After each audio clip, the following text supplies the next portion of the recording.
Bom, Capso, e nós vamos falar sobre o pessoal aqui da UOL que descobriu que CLT virou ofensa, virou chamar alguém de pobre, chamar de CLT, que as crianças fazem brincadeiras entre elas, execrando a CLT, que ninguém quer ser CLT. Meu amigo, que coisa bacana, quem diria que um dia eu ia viver para ver isso, né? Porque eu aqui no meu canal, há anos que eu defendo que a CLT é a maior porcaria que existe no mundo, que esse negócio tinha que ter sido extinto lá na época do Getúlio Vargas ainda. Isso ter sobrevivido esse tempo todo aqui no Brasil é um desserviço à sociedade brasileira. É óbvio que a CLT não ajuda em nada o trabalhador. E a maior prova disso é que as crianças estão certas. CLT é coisa de pobre. Qualquer um que tem um empreguinho um pouquinho melhor prefere ganhar PJ para pagar menos imposto de renda. Então, sim, CLT é uma merda, não serve para nada, não te dá garantia nenhuma, não tem nenhum direito na CLT, só imposto. Vamos entender esse caso aqui, porque, de novo, é o que eu falo para vocês, estamos caminhando para o libertarianismo. As pessoas intuitivamente percebem que o caminho é esse, o caminho é se afastar do Estado, o caminho é se afastar de estruturas hierárquicas. Essa notícia foi sugerida por Peter, Teste o Modo Noturno, anarcossocialista e várias outras pessoas. Obrigado aí ao pessoal que sugeriu notícias lá no nosso site, no visãolibertaria.com, e obrigado a você que está assistindo o nosso vídeo. Se você gosta do nosso conteúdo, por favor, deixe o seu like e se inscreva aqui no canal, né?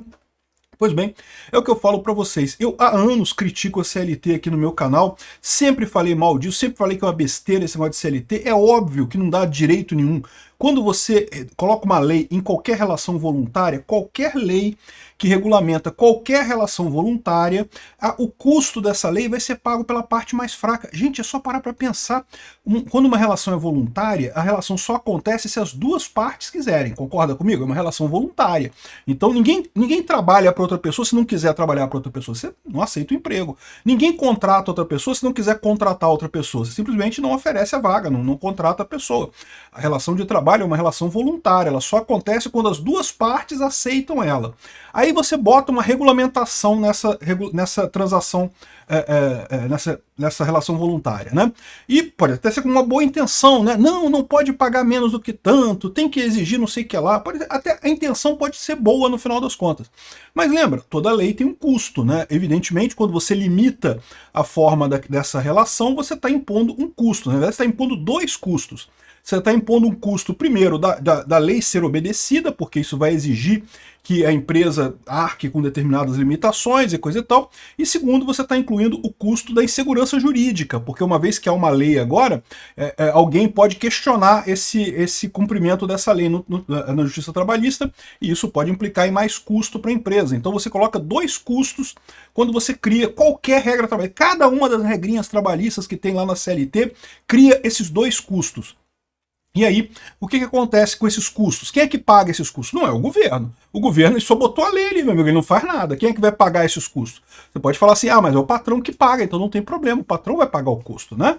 Só que na prática não é assim que acontece. O patrão pode até pagar num primeiro momento, porque ele não pode baixar o preço do salário do empregado, não pode baixar o salário do empregado, então ele não quer demitir o empregado para parar a empresa, então ele acaba arcando com esse prejuízo. Mas naturalmente a coisa tende a equilibrar da seguinte forma, com o empregado pagando esse custo. Por quê? Porque, de novo, é uma relação voluntária, as pessoas só fecham essa relação se for bom para os dois lados. O patrão não quer pagar esse custo, então ele vai empurrar isso para o empregado. A tendência é sempre essa. É por isso que no Brasil os salários são tão baixos, porque quando alguém contrata alguém no Brasil, você tem que fazer a conta do overhead, aquele custo enorme que é a CLT, um monte de imposto da CLT, um monte de custo, o risco do empregado entrar na justiça contra você depois, tudo isso é colocado nesse custo, então o salário que é pago para um funcionário tem que ser muito baixo para compensar esses custos todos da CLT. Ou seja, a CLT não tem direito nenhum, a CLT só atrapalha os funcionários, não ajuda em nada. Por mais que seja uma boa intenção, não, porque eu acho feio quando o empregador não dá férias para o empregado, eu acho que tem que ter férias para o empregado, não sei o que lá. O problema é que quando você cria essa regra, você inclui esse custo e essas férias acabam sendo pagas pelo próprio empregado. Ou seja, você não ajudou em nada, né? Você podia ter deixado para eles negociarem lá, de repente o empregado pode preferir não ter férias e vender as férias e coisa e tal, mas é proibido, não pode. Tem que fazer férias e não sei o que lá, por quê? Porque você quer, né? Porque o empregado não necessariamente quer. Eu, por exemplo, já me vi várias vezes em situação de querer vender minhas férias, porque eu não ia ter condições de tirar férias mesmo, e não pode. Regra da CLT, não pode vender férias, e não sei o que lá. Olha o absurdo que é isso. Ou seja, uma merda completa CLT no final das contas, né? Enfim, e o que acontece com esse troço? Eu sempre demonizei a CLT, sempre falei que é um lixo e coisa e tal. Você acha que fui eu que convenci as crianças a dizerem que a CLT não presta? É lógico que não, cara. É evidente que não. Criança nem assiste meu canal, você assiste a uma ou outra. O problema é que as pessoas percebem o que eu estou falando agora que você tem informação descentralizada e distribuída. As pessoas trocam ideias sobre isso, percebem o absurdo que é isso. Percebem a coisa mais óbvia que é isso. Eu falei para vocês. Por que CLT é bom, é direito, e quem ganha mais então não quer a CLT? Todo mundo sai da CLT. Pode ver. O carguinho, o cara já é chefe de seção, está um pouquinho abaixo do nível 0 da empresa, ele já prefere PJ do que CLT, porque ele paga menos imposto, porque tem muito mais vantagem, consegue negociar um salário melhor, é muito mais flexível em termos de negociar com o patrão o que vai fazer, o que não vai fazer. É melhor em tudo, não tem nada que seja pior você fazer PJ, né? PJ é melhor em tudo. E daí, ou seja, o pessoal tá falando aqui, ó, desejado por muitos, o emprego CLT, desejado por muitos, vírgula, por muitos velhos que ainda estão com a ilusão de que CLT é uma coisa boa. A famosa carteira assinada virou sinônimo de ofensa entre crianças e adolescentes. Para alguns deles, ter um emprego de carteira assinada é o mesmo que não ter sucesso. Você jura, cara? É sério. Quantas pessoas CLT você conhece que têm sucesso na vida? Fala a verdade, né? Eu sempre falo isso. Olha só, eu não sou contra você trabalhar de CLT, não. Eu acho que você deve encarar um emprego formal, esse emprego CLT, como uma etapa da sua vida. Quando você começa a trabalhar, você não tem experiência ainda para fazer negócio, para gerir um negócio, para ter a sua loja ou sua atividade econômica. Então, é bom durante um período da sua vida você trabalhar como CLT. Vai receber uma merda, ou CLT ou PJ, tá? Mas você vai receber pouco, vai ser empregado de alguém, coisa e tal. O objetivo dessa fase da sua vida é aprender. Aprender a trabalhar naquela área, né? Procure um emprego na área que um dia você quer abrir a sua empresa nessa área. Se você quer ter sucesso na vida, você vai ter que abrir uma empresa, amigo. Esquece esse negócio de ter sucesso na vida sendo CLT ou sendo empregado de alguém. É impossível isso, né? Aqui, ó. Em janeiro, a influenciadora brasileira Fabiana Sobrinho compartilhou um vídeo no TikTok expondo conversas que teve com a filha de 12 anos. Ela contou que observou a menina falando sobre o tema de forma negativa e outros jovens também. A Fabiana pede para a menina explicar por que ela tem medo da CLT quando começar a trabalhar. Andar de ônibus todo dia, muita gente, chefe, pessoas mandando e coisa e tal. Estrutura hierárquica. As pessoas percebem intuitivamente que a estrutura hierárquica está ficando ineficiente hoje em dia. Aqui, ó.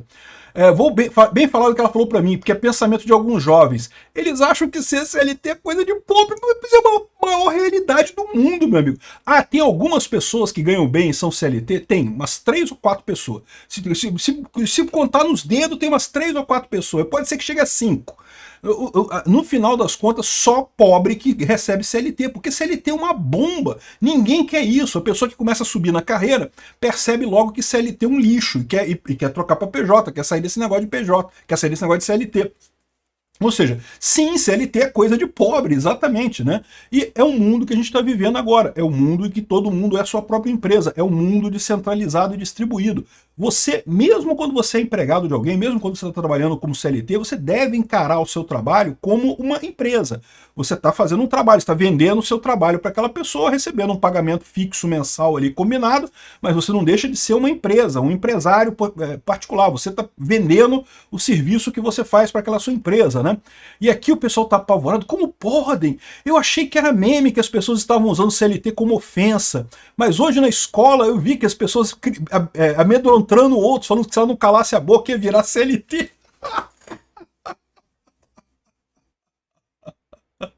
Que maneiro, cara, que legal. É o que eu falo pra você, meu amigo. O futuro é esse. O pessoal não tá parado no tempo, tá achando que as pessoas esperam que o governo proteja elas. Esse tempo passou, as pessoas já perceberam que o governo é uma entidade mafiosa que só faz mal à sociedade. Não tem nada de bom, nada, zero coisas boas no governo, né? Aí, essa é a notícia, né? O pessoal falando aqui, para ser pobre, estude, faça uma boa faculdade, encontre algum emprego. Agora, para ser rico, faça totalmente ao contrário, dizia uma das crianças, né? O que não deixa de ser uma coisa verdadeira, realmente, né? Esse negócio de estudar para ter CLT, para ter um bom emprego, é uma besteira, realmente. Eu acho que você deve estudar, tá? Eu acho que você deve estudar, porque se você achar que vai ter sucesso como empresário sem estudar, você está errado, tá? Requer muito estudo mesmo, mas você tem que estudar para ser empresário. Você pode até ser empregado durante um período, como eu falei, eu recomendo que você seja empregado durante um período para entender como é que funciona a empresa, como é que funciona a área que você quer trabalhar, mas sempre faça isso já pensando em como que você vai abrir a sua empresa, como você vai fazer aquela coisa no futuro, né?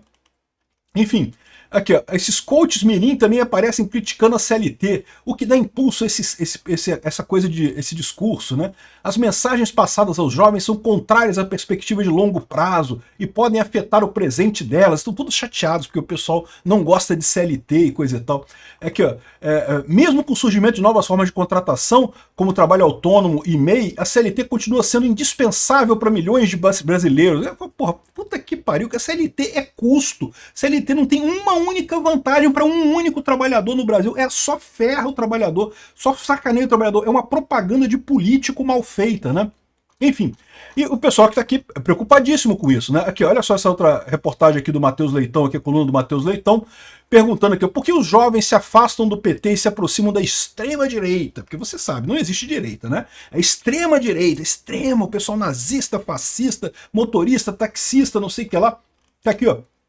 O presidente interino do PT, o Humberto Costa, admite que a população jovem, segmento historicamente ligado ao PT, tem sido atraído pelo discurso da extrema-direita. Não é o discurso da direita, não, é da extrema-direita, né? Aqui, ó, o discurso da extrema-direita, inadequadamente, procura se colocar como discurso de rebeldia.